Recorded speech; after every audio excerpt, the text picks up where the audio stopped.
From the very beginning, I was invisible.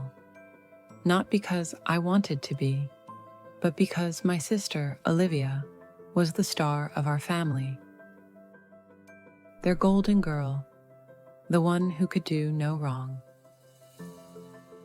When Olivia won her first ballet competition at 6 years old, my parents threw her a celebration that looked more like a wedding than a party. I was 4 at the time. I spent that evening sitting under the snack table, eating crushed cupcakes no one noticed I'd dropped. "You should try to be more like Olivia," my mother often sighed, not even bothering to look at me. Graceful, pretty, charming. But I wasn't Olivia. I loved drawing monsters, getting muddy in the rain, and reading books about distant planets. To them, that just meant I was a disappointment. When I broke my arm falling from a tree in the backyard, my parents barely looked up from Olivia's newest trophy. They told me to walk it off. I was 7. My name is Harper. And this is how I disappeared from their lives and built a new one of my own. It only got worse with time. Every school play, Olivia got the lead. Every birthday, Olivia's was a grand event. Mine was a grocery store cake, if they remembered at all.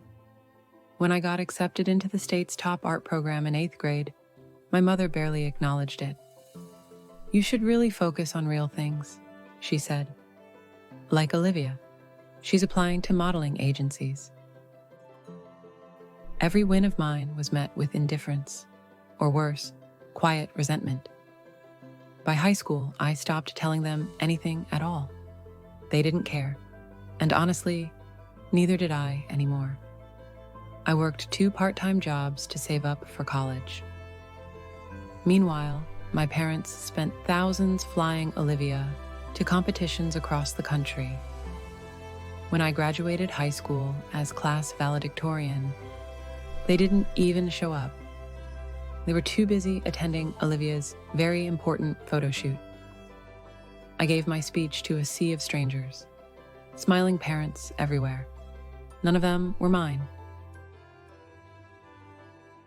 That night, I packed my bags.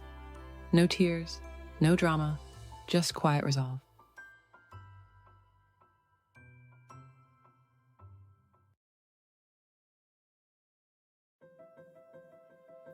I moved 3 states away, taking a full scholarship at an arts university.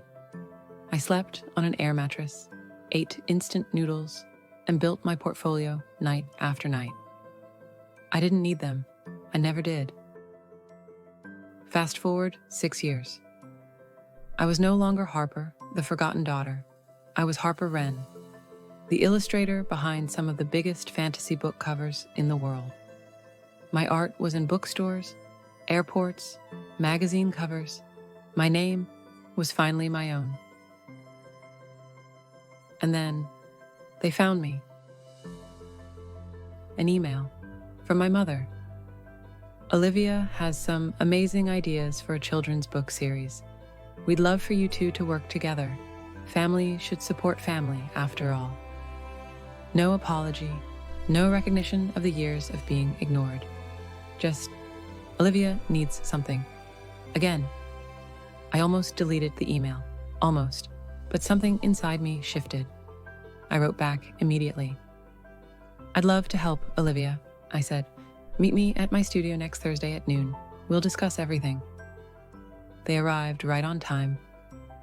Olivia, wobbling in designer heels she couldn't walk in. My parents, fawning over her every word, just like always. I welcomed them warmly, ushering them into the large, echoing studio I'd rented just for the occasion. Walls lined with fake project boards, colorful mock-ups, and in the center of the room, a massive book dummy titled "The Untold Story of the Forgotten Child." They smiled eagerly, oblivious, until I flipped the dummy open and began to read aloud. It wasn't a children's book. It was my story, Every forgotten birthday, every overlooked achievement, every time they told me I wasn't enough, word for word, page by page. Their faces fell, from smug to stunned, to something smaller, something almost broken. When I finished, the room was so quiet. I could hear the clock ticking on the far wall. "You wanted my art," I said calmly. "Now you have it."